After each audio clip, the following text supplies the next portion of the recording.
Our first speaker has served in various command and staff positions to include Commander, 4th Brigade Combat Team, 1st Armored Division, Deputy Commanding General, 1st Armored Division, 49th Chief of Armor, and Commanding General of the 2nd ROC U.S. Combined Division. He currently serves as the Deputy Commanding General, Futures and Concepts, United States Army Futures Command. It is a pleasure to introduce Lieutenant General Scott McKean. All right, good morning, sound check. Let me see, Dave Hodney, good? Okay, thanks. Hey, good morning, everybody, and glad to be here, great to be here. I want to thank Pat Donahoe and Sergeant Major for setting this thing up and, fighting through this because we have to have these venues. Before I get to talk about modernization, it's about us as a profession and us taking the time to talk about war fighting in a serious manner, having the discussion and debate, and for all the young captains and lieutenants out there in TV land, this is what we have to do. Please learn from the example of we're not going to let COVID stop us from doing what we have to do and all these restrictions, okay? Because things like what Laura briefed yesterday, we've got to hear those, we've got to talk about them, and we've got to be able to have those true debates about our way forward. Because for the captains and lieutenants out there and the young NCOs who are listening, all the crazy stuff we're talking about up here, you're gonna inherit. It's all gonna be yours. So we've got to get this right, and we need your voices in bringing in, your thoughts into what this future character of warfare, as we try to describe it, what are our best approaches at getting after it. So just a word of thanks again to Fort Benning, which is always about warfighting, and I appreciate that. So I'm going to start a video here in a second, but I want to kick off day 2 after the great descriptions yesterday of what the character of warfare might look like. And it's important that we kind of underline might, because we're not sure, right? And you'll get the old historians out there. If there's one thing that's guaranteed is that we'll probably get it wrong, right? But I like to say we want to be closer to right. And that's really where where we're stepping off right now as we look at how we approach this character of warfare that were described yesterday, and I'll talk a little bit more about it today. But so how do we get about modernizing an army? For everyone, it's important that you keep up with this, and the challenge that we see at Futures Command is that it's hard for all of us to get past our hand in front of our face. The crisis of the day rules our time, and it rules our intellectual energy trying to solve those. And so, part of Army Futures Command, one of its roles is to break from the crisis of the day and really think out in the future. And so it's important that you know where we are as an Army, right? So there's 2 efforts. And I know we've kind of gone around, and this is a hard part, right? I mean, it's been hard since, George Washington, trying to get everybody aligned and everything here, right? Army 2030. Army 2030 is multi-domain operations, right? That's our Army. That's what we're organizing for. That's what we're trying to equip, is the Army of 2030. And as General Funk described yesterday, the MDO doctrine that we are hoping to release here in June is going to describe that. And everyone's going to say, yeah, but I don't understand it, and all those kinds of things. Look, here's how an Army works, right? We publish doctrine. The Army goes out and trains on that doctrine, and we find out, you know what? There were some shortfalls. There were some things that we need to adjust. Hey, this actually worked really well. And then we publish an updated version of that doctrine. Air-land battle, which we all covet and everything, it wasn't the 1982 version. As General Swan probably can, I'm not trying to age you here, sir, but as General Swan practiced, during his career, it wasn't the 82 air-land battle version that really promulgated across the force. There was a lot of skepticism about it. It was more accepted because active deterrence wasn't really a very good thing in the sense of a lot of people's minds. But the 1986 version, after 4 years of learning on air-land battle and working through that piece, is where we evolved to the, to the coveted 1986 version of air-land battle. which has lasted pretty much, even though we've tried some different things, the basis of air-land battle has really stuck with our Army since then. So it's important to kind of understand that and understand that, hey, our doctrine that we're going to come out with this summer is not going to be perfect, nor should we expect it to be. But we got to get it into your hands. And the division commanders here, I'm proud that you guys are out here making the trip out here because it's important. Because our division commanders are the ones who are going to put that in play at their warfighters, their National Training Center, or other CTC rotations. And they're going to give us the feedback of, hey, this isn't just quite right. And that's how we're going to grow. So what I'm explaining to you, though, is if we're going to get better and if we're going to make this stuff work for us, we have to be able to experiment, right? And experimentation is our pathway to modernization. And so let me show you one way that we're getting after it. It's called Project Convergence. Can you guys roll the tape, please?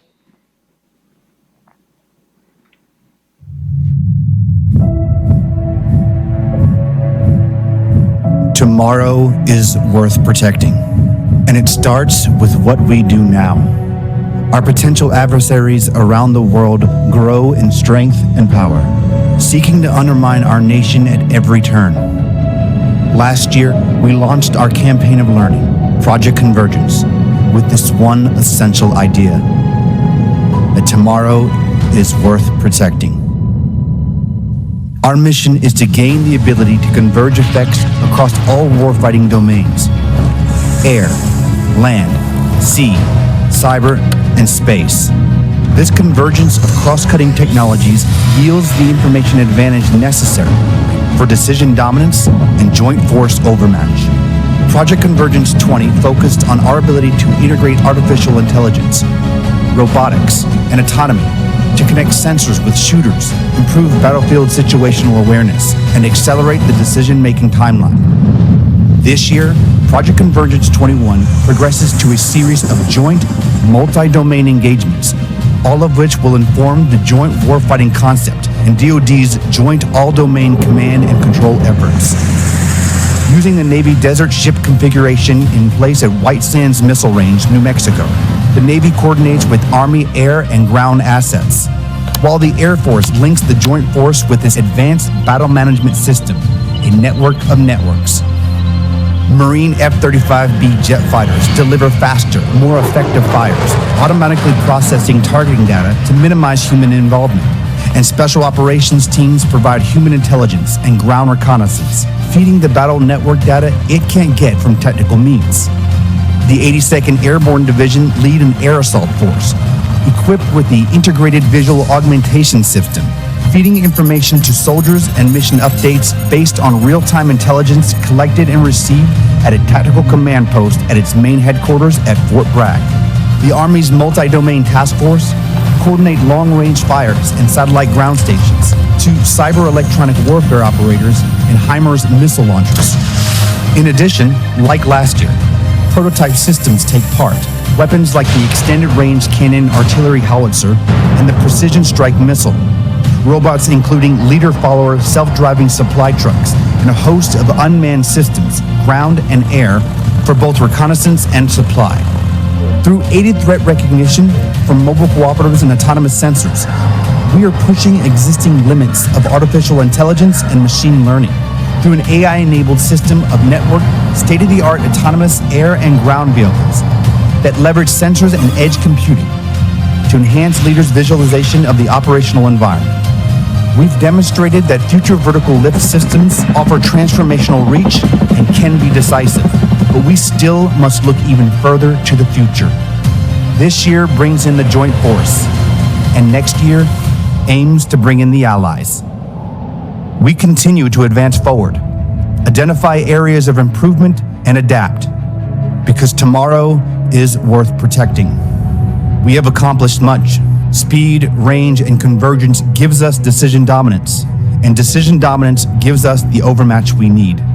But we still have more work to do, because whoever can see, understand, and act first will win.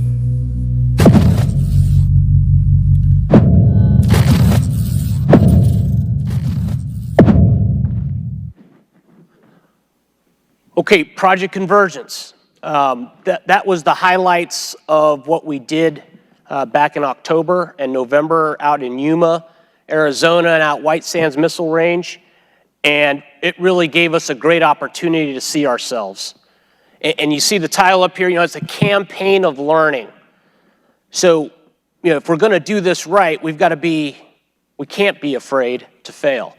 We've got to get out here and try things and see what's going to work or what's keeping us from getting things to work. And look, we got to stop BSing ourselves. Okay, we have a lot of challenges when we start talking about joint warfighting. And my challenge to especially those young captains, lieutenants, NCOs, warrant officers out there is stop thinking Army only. Every time we build something Army only and we try to bring it into the fold, we find out it doesn't work, or we're going to have to bring a fleet of contractors in here to help us figure it out. And we can't afford that. Okay, we have to be thinking joint and combined from the get-go. Anything we're designing, if it's not going to take joint and combined into that, then I could probably write you the AAR from the, before we even get done.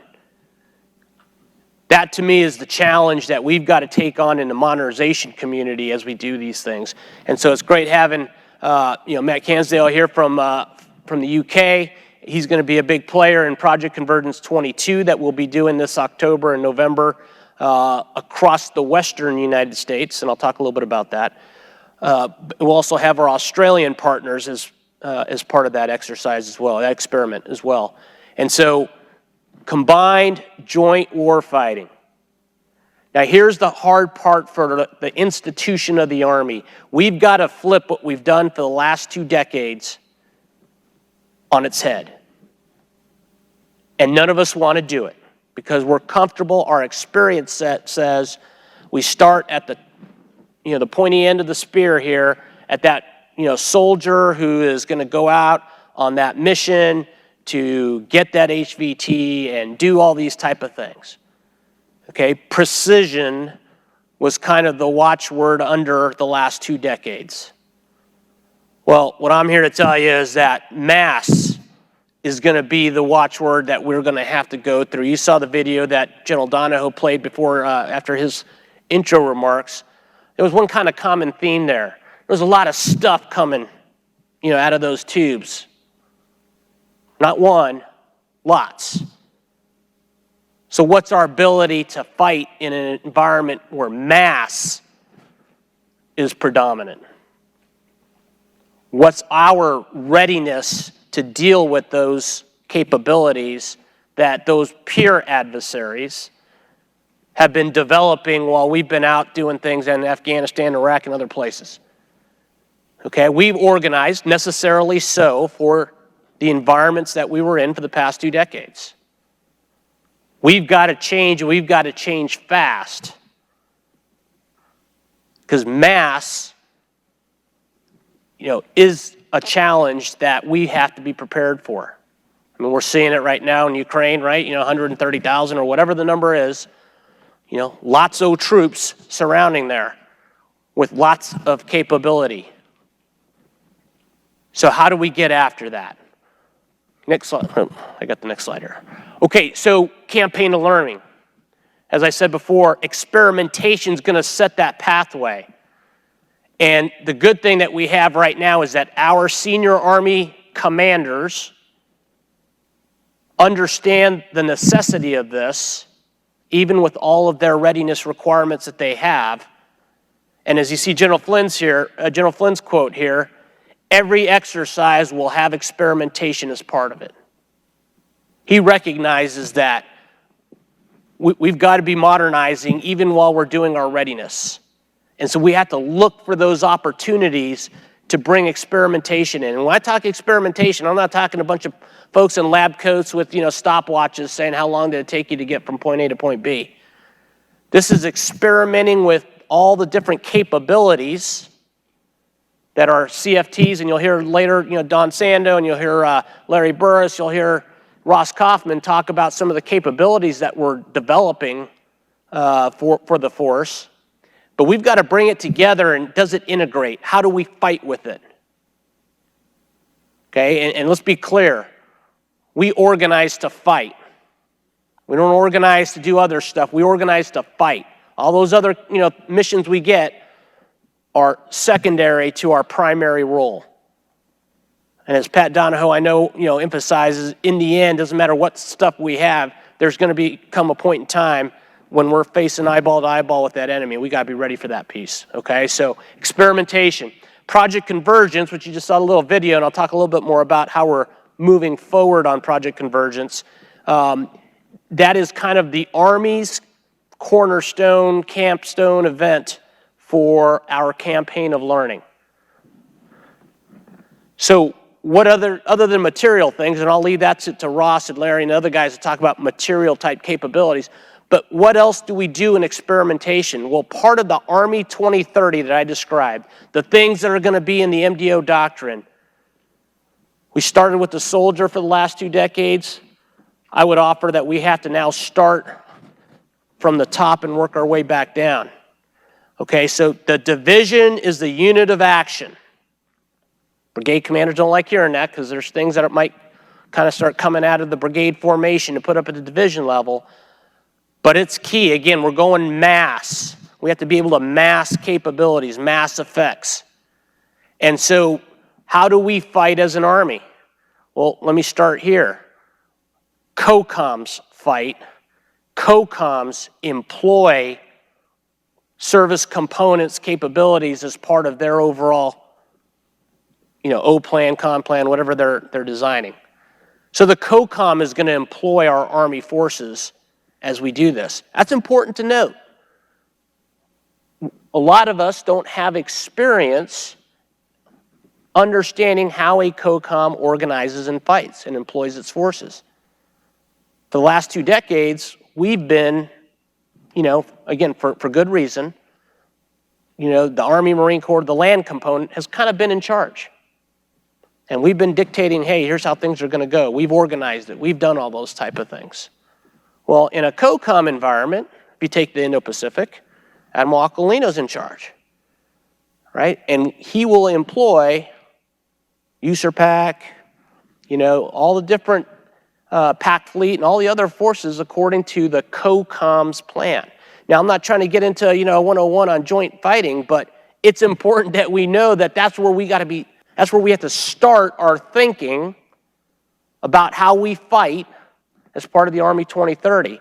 So what is our inputs then into that COCOM to get the things that we need to fight on the ground?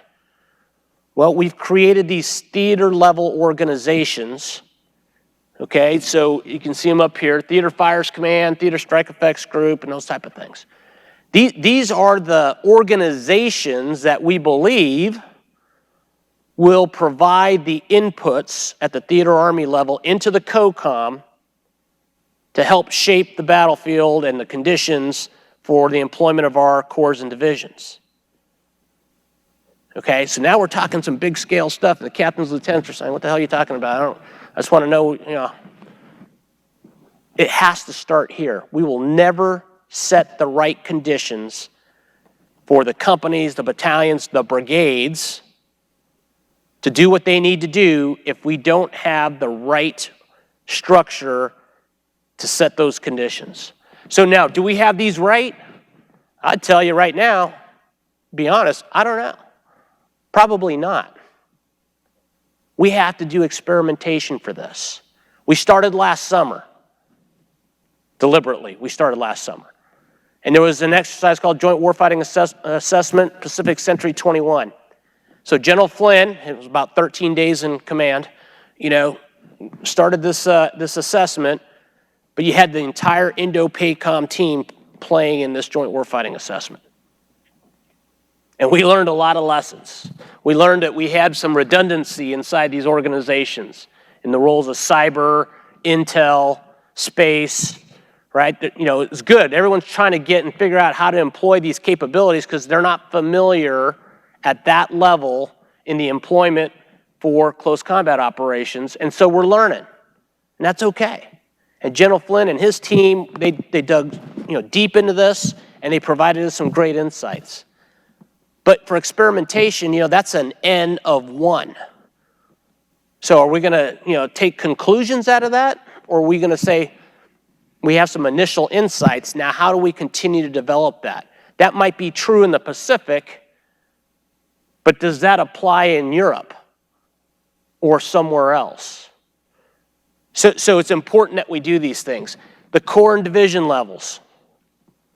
Okay, our corps, have been kind of finding their identity here over the past, 10 years or so. The 3rd Armored Corps has been, for the last 3 to 5 years or so, been, doing OIR and still trying to manage oversight back at, Fort Hood. That's taken a corps, out of the fight in a sense for a period of time where there's kind of split base. That's never good for any organization, right? But that kind of challenged some things. We stood up 5th Corps. So they're standing up. So they've got, they're trying to get their identity and figure those things out. Right now they're like accelerating that learning, right?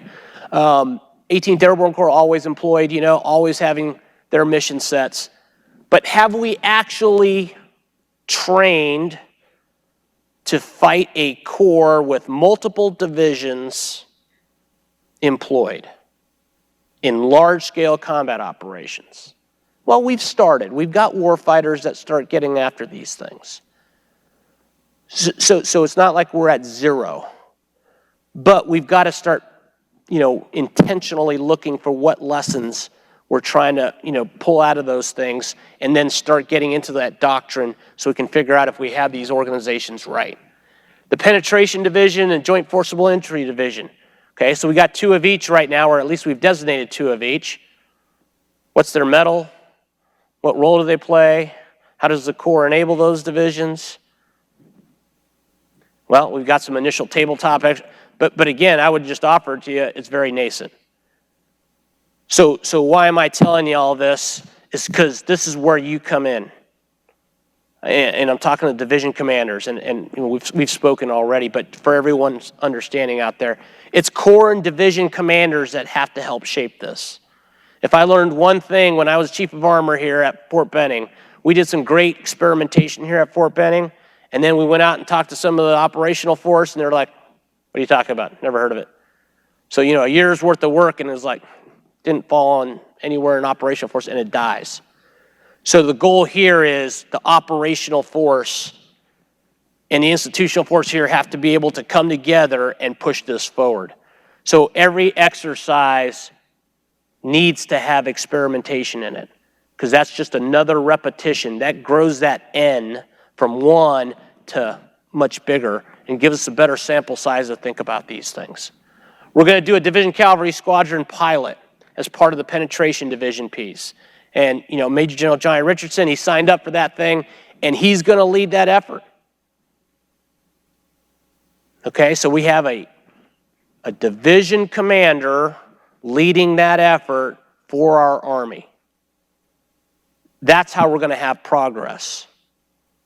Okay, it's not going to be some type of idealistic type thing that we do on PowerPoint. He's going to do it in the field, at the National Training Center, and give our best resources to figure that out. Okay? What are the capabilities we're talking about? So we saw John Antal gave a great presentation yesterday, right? Should have scared the hell out of you. Here's kind of the stuff that's going on out there.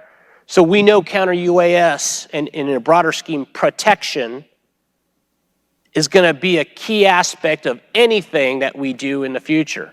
Again, back to the video, lots of missiles coming. Where are those missiles going? Radars, command posts, what did he say? He said air defense artillery, radars, field artillery units, command and control nodes, right? Those nice tented command posts that we all have, right? Because we got to have everybody inside the tent, got to have a place to have your coffee pot, all that kind of good stuff, right? So these are the type of capabilities that we believe will continue or will be critical in how we fight in the future, right? So the network, we know that's a mess, okay? And our ability to, there's no sugarcoating this thing, right? No lipstick on the pig on this bad boy. I mean, the network is a problem. It's a challenge. And we've got some things that are working to try to get a little bit better, but I just tell you, in the sense of prioritization of problems, that's probably the top one. And we're working on that pretty hard with different means of getting after it, okay? And I'll talk about data here in a little bit. Integrated air missile defense. Look, this is something we haven't had to deal with, right? I mean, you know, beginning of Desert Storm, okay, watch it, you know, get 1 or 2 Scuds coming at you or whatever. You know, we've got Patriots kind of strategically positioned to be able to deal with that thing.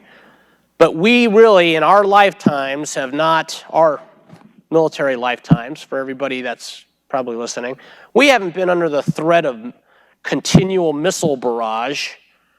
I'm talking like medium-range ballistic missiles and those type of things. We haven't been under that threat for a long time. More importantly, since we're talking multi-domain operations in a sense, we haven't been threatened in most domains in our careers. Space, air, maritime, cyber, you can kind of say, I don't know if I was or not, you know. Land, for sure not, right? We've dominated in those domains for our entire careers. Well, that's not the case today. And it's not going to be the case in the future. Now, we can dominate those domains, but it's going to have to be deliberate, and you're going to have to apply resources to gain that dominance, and it's only going to be for a period of time. So, you know, temporal dominance, basically, you know, of a domain in order to, you know, secure a position of relative advantage, whatever you want to call it, whatever your mission is, but you're going to have to be deliberate about how you do that. Air Force isn't going to be over the top of you. Troops in contact, get the Apaches in here. No, that's not a guarantee. You're going to have to set conditions for that. And for the young captains, lieutenants out there, you know, this is something that you're going to have to learn. You are not the main effort. The main effort is going to be a division. That division might make a brigade a main effort, and they may get a lot of artillery and all those type of things from the other divisions. But you're going to have to set conditions to get dominance of a domain in order to use it. That includes space. I'll leave it unclassified here, but you know, we're going to have to set conditions in space. Cyber is going to have to be deliberate to make sure that we either protect or degrade from our adversaries or to our adversaries. So these are some important pieces. I'll underline sustainment. We don't like to talk about sustainment. Here's how we do experiments, you know, and I'll call them warfighters or experiments in my mind, right? Here's the most common argument. I've made it myself, so we're all guilty here, okay? Well, I know that, you know, we really wouldn't have this right now, but I got to get to my training objectives. I want to see how that battalion commander is going to fight when he makes contact, so, you know, we'll bring the magic school bus of Patriot missiles in, or, you know, the magic resupply of gas to... Folks, what learning objectives are you really giving our formations if sustainment, and I'd add protection, sustainment isn't part of our learning objectives? We're not doing it. We have to force it. If you can't resupply, I'm just using Patriots just to kind of keep it general here, right? You know, if you can't resupply the Patriots, then guess what? You're unprotected. You're vulnerable. Now what are you going to do, Captain? You know, Colonel, General, what are you going to do? It doesn't mean that you're not going to be vulnerable during a fight. You've got to understand that. Those are the conditions. You're going to run out of fuel because your fuel dump, you know, your class 3 point or whatever, got struck by missiles. And it no longer has the ability to provide. We don't have the assets to push class 3 or class 5 forward. Okay, what are you going to do? There's this thing called like controlled supply rate, right? CSRs, those type of things. We haven't had to do those things over the last 20 years.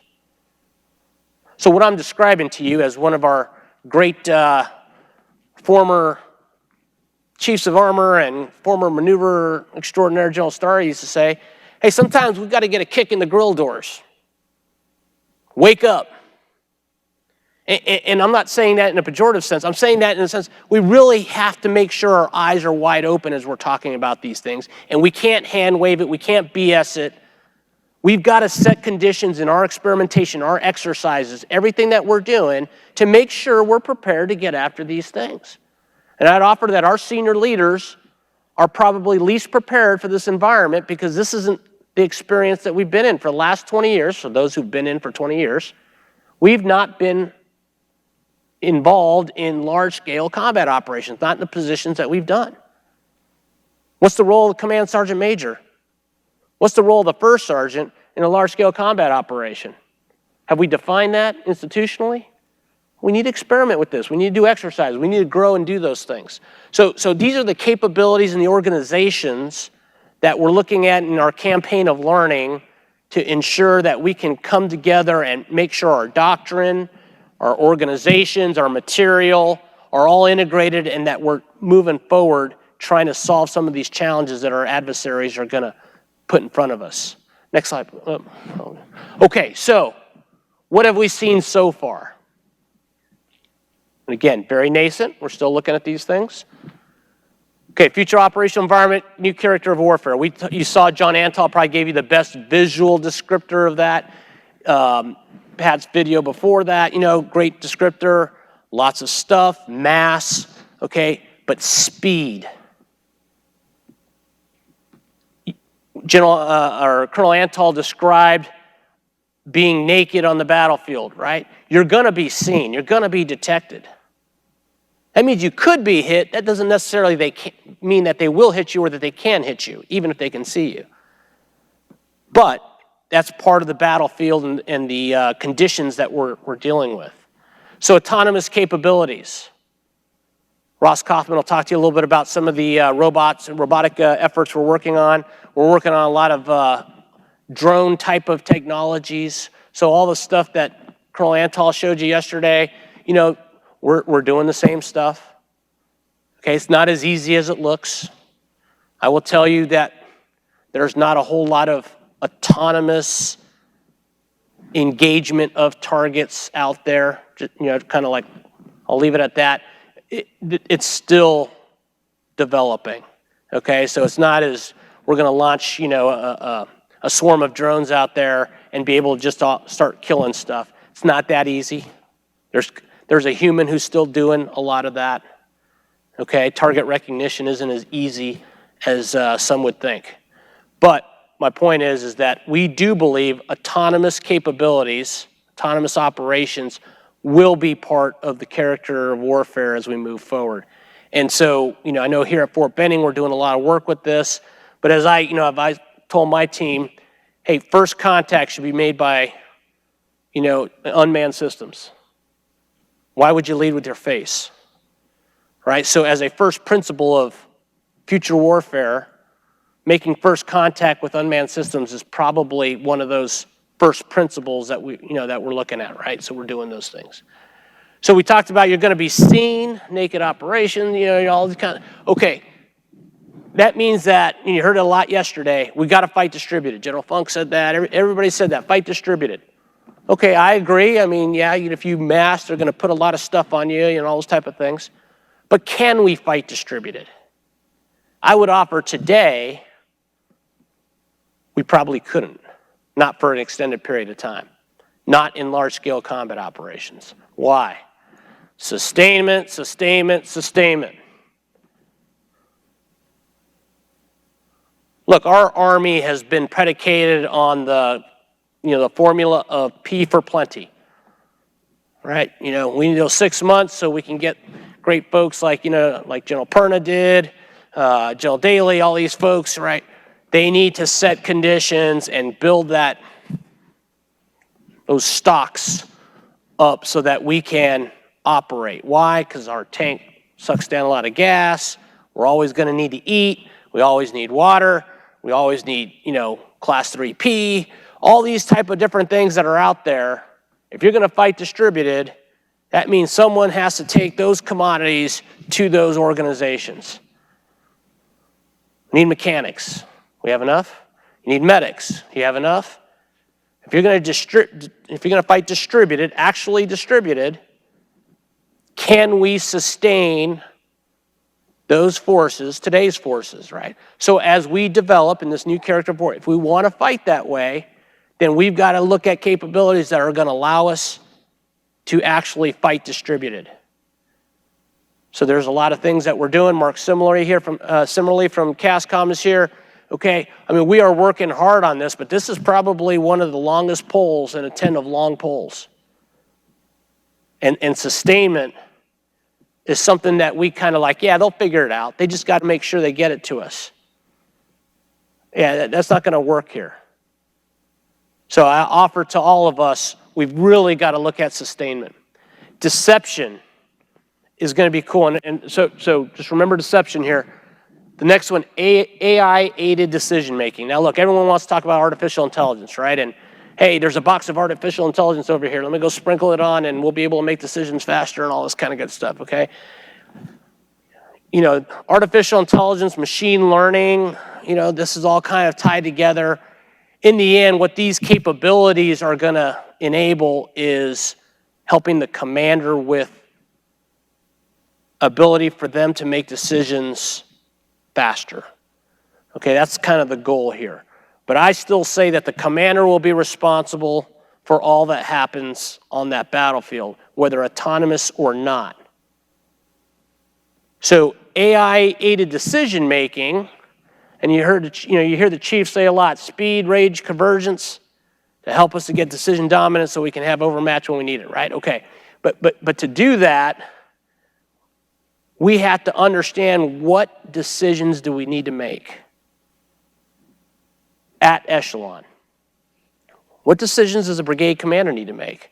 What decisions does a division commander make? And I'd offer what decisions does a corps commander need to make?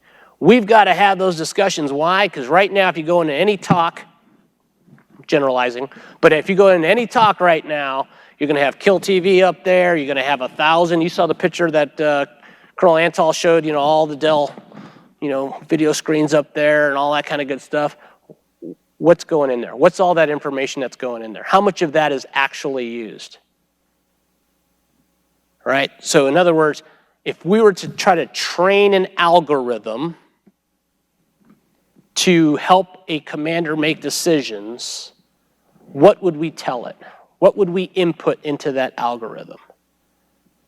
That's the thought that we need from all the folks out here during experimentation, because those algorithms aren't magical. They don't just, come up. DARPA doesn't sit there and come up with some magical algorithm that we throw out there and then all of a sudden it just kind of starts doing things. We've got to figure out, what does a corps commander need? What does a division commander need to make decisions? Then we can start targeting some of these artificial intelligence or machine learning type of algorithms to help the commander make decisions faster. Now, we're trying to make decisions faster. What do you think our adversaries doing, right? They're doing the same thing. You see all the videos, China, Russia, they're peers. They can come up with the same things we are. And so that advantage that we're going to get, whether it's by some decision-making capability or not, is only going to be temporal. We're going to have an advantage for a period of time, and then they're going to figure something to counter it. We should expect that.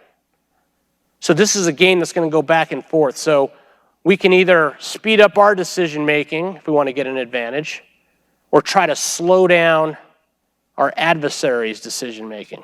And this is going to be a key one for all of us and for all the future leaders growing up right now. Trust in data. That, to me, from a modernization perspective, is going to be one of the largest hurdles in achieving success on the battlefield, is, do you trust the data that you see? And I go to that bullet above it, deception, because everyone is going to be trying to manipulate data to confuse you, to spoof you, to take information away from you, to misinform you. And now, how do we figure out ways of confirming the data to make those decisions. You know, lieutenant makes a call, I've got a motorized rifle regiment coming at me, you know, I need artillery, you know, young lieutenant clearing fires. Well, commander, they kind of start looking, and do I trust that lieutenant? And what's the training level, experience level? Is he really seeing or he or she really seeing a motorized rifle regiment coming at him, you know? So there's all the things that a commander does inherently based off experience and all those type of things. But what if that report is coming from a drone that's using some AI-aided target recognition algorithm, and it's reporting that motorized rifle regiment coming in? Are you going to fire? These are the challenges that we're going to get. Our experimentation to this point has shown that we have challenges in trusting our data, because we, in this room, haven't had a whole lot of experience with it. We've got to get it in the hands of our captains, lieutenants, NCOs, warrant officers, let them start figuring out what they can trust, what they can't trust as they grow up with it throughout their careers. Okay, and you see kind of the other pieces.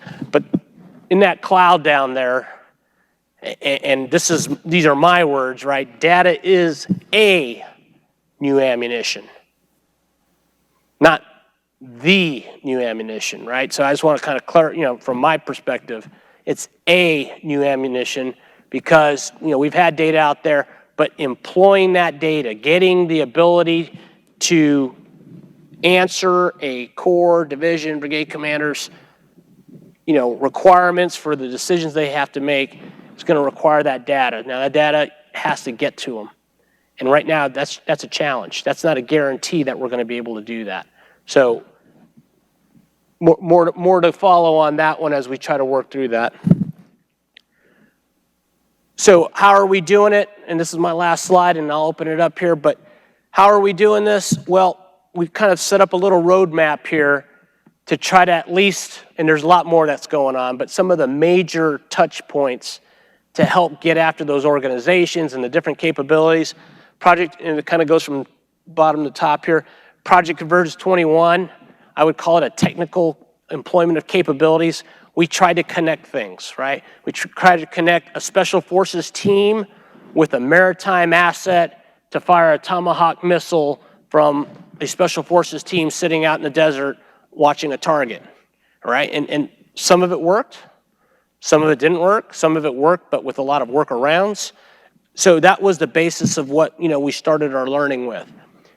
Global Defender, so here in April, and, you know, we got a lot of challenges with what's going on in Europe, but Joe Costanza and the 3rd Infantry Division, along with the 3rd Armor Corps, are going to lead a warfighter that will be, you know, have an experimentation component to it, where the 3rd Infantry Division acts as a penetration division to help us figure this out. You know, again, we've had some changes here, so we're working through some units, but 3rd Armor Corps, if possible, may represent or replicate a operational fires command to figure out whether that's the right thing or not, you know, or how we go forward on those things. In May, General Flynn is sponsoring a Pacific MDO war game, right? And that war game, we're going to experiment with those theater organizations. How do the processes work? How do they get employed? How does MDO apply in the Pacific?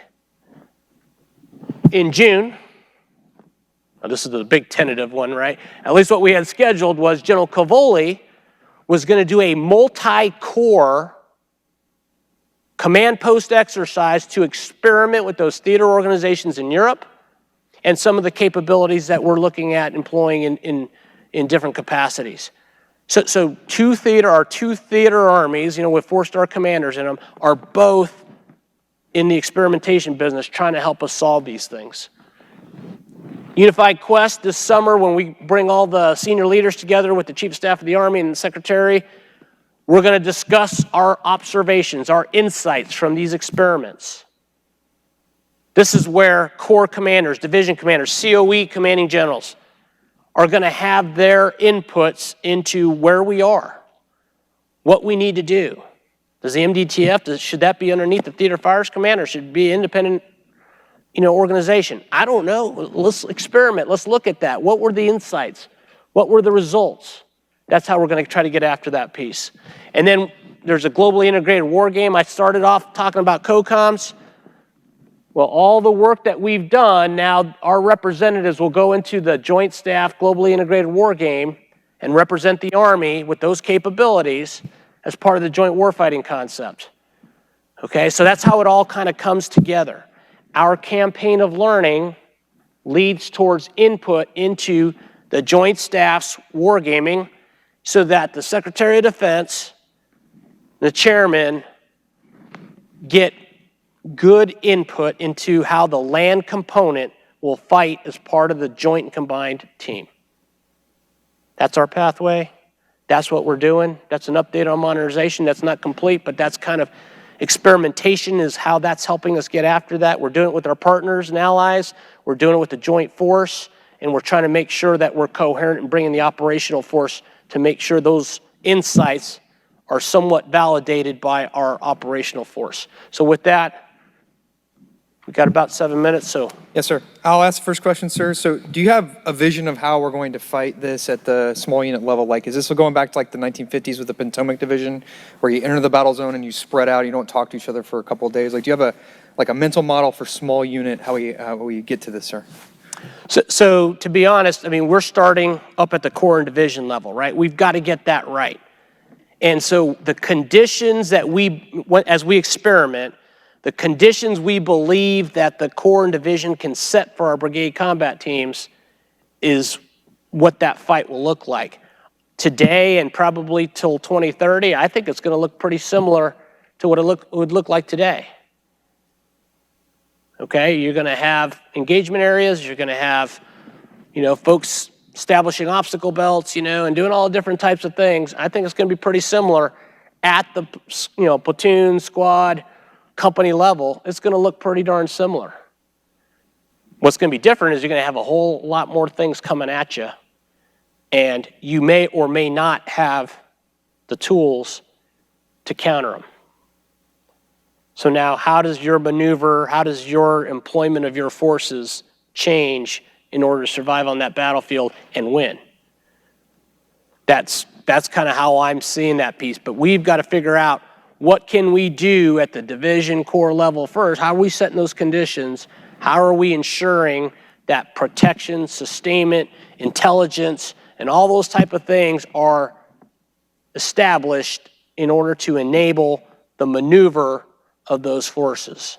And what's key is, remember, brigades have been kind of independent actors here for the last 20 years. You got brigade commanders coming up with their corps. Brigades in this environment is an execution arm. They're executing the orders of that division. The division is employing their brigade combat teams for the purpose of the division, as opposed to a brigade employing its forces for the purpose of that brigade. And it's a leap that a lot of us are familiar with, but we just haven't had a lot of practical experience with recently. Any questions from in the room?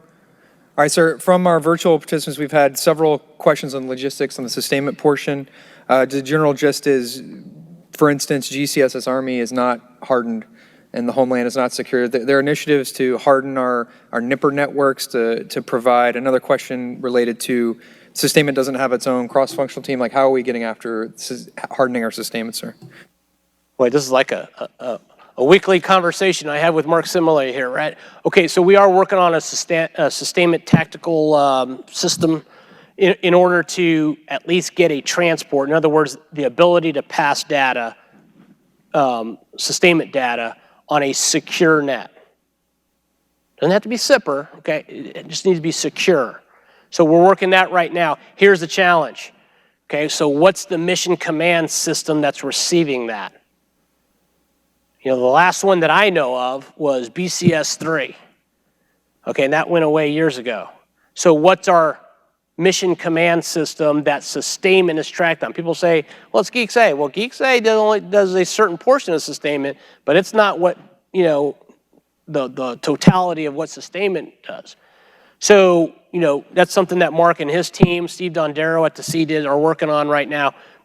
But we have a gap there. So if I was to tell you what's the mission command system today for, for sustainment, I'd say it's Excel, right? Some spreadsheet that some great logistician has figured out and set up for that unit. But Charlie Costanza's picture of what he has in 3rd Infantry Division is probably a little different than Biggs, from 10th Mountain and all that stuff. So how does the great 3rd Armor Corps bring all that together? I don't know. Are they reconciling Excel spreadsheets? These are the things that we've got to fix. Mark similarly at CASCOM is looking at them. He's looking at a way to try to get after these things. Starts with connectivity. Can we even talk to each other in a secure manner and pass data? Now it's how do we manage that information, which is going to be a big challenge. Thank you, sir. I got another question from our virtual participants on balancing the risk. We talked a lot about building out core and division headquarters with additional capabilities. How do we balance the risk of hollowing out infantry armor and reconnaissance battalions to build all this new force structure and capacity, sir? Well, it's a great question. Just because we're re-looking divisions and corps doesn't mean that they need to grow, doesn't mean that they need to reorganize, they need to restructure. I don't know if that's going to equate with growth. Obviously, everyone, that's their first default is, well, let's put another section there. All I'm saying is let's just take the G2. Does the G2 need to have X amount of people in it? What are the functions that it plays? And what does it need? From a technology perspective, hey, what can technology help us do right now? If you take something like PED, right, and you got some young private out there, I used to watch this in Korea all the time, I know Steve Gillen did too, right? Young private out there looking at all this imagery and all these type of things, trying to figure out what it is, when we know that there are ways of doing that by algorithms to at least take care of a lot of the mass that comes in and get a lot less things falling on the floor. But we have to be cognizant of our combat formations, that they still have the capabilities to do what they need to do. In the end, and I'll hit that point again, in the end, we're going to be staring, eyeball to eyeball with somebody, and someone's got to put the bayonet in the belly of that enemy, right? Someone's going to stand on that ground and own it. And so it's a great caution that as we do these things, we can never forget that those combat formations still have to have their capabilities. Thanks, sir. And our final question, discussing division as the new unit of action. What are your thoughts on moving to a division-centric CTC rotation rather than brigade-centric, like taking an entire division or part of it to NTC or JRTC, sir? We had a great discussion on that yesterday, and I think our CTCs do need to transform. They got to keep up with what we're doing here. We need to encumber, I think is the term, encumber our divisions as part of these rotations. A lot of times we say, okay, well, we're going to send attack and leave it at NTC for, 90 days in order to get a bunch of brigade. I don't know, why do we have to do that? Why can't you, I don't know why you can't do it from home station. That's called distributed operations, right? Why can't you command and control from, Fort Riley into the box? Oh, well, we're on a different network. Well, why are we on a different network? We've got to think through this. I don't have the answer to how to do all those things, but yes, I do believe divisions need to be part of these CTCs because they should be employing and doing the condition setting for those brigades. And then the brigades are executing that order. And again, it's close fight. They might have the brigade's deep fight might be, something with artillery or whatever, but it's something that it should be shaped and directed from the division because it's even part of a core operation. The corps are employing 2 to 5 divisions, all those type of things, right? And those divisions are setting conditions. So is it the main effort brigade for that division, or is it a supporting effort? Well, if it's a supporting effort, it may not have any artillery with it, right? No artillery. Might get 1 priority target for planning because that artillery has all been taken over with the divisions. That's a priority effort with that lead brigade. It's priority effort. We ready to fight without artillery? We might have to. If you're a supporting effort, your ground plan is supposed to be able to succeed without those enablers. Those enablers are exactly that. They enable operations. All right, sir. Thank you. Okay. Thanks, everybody.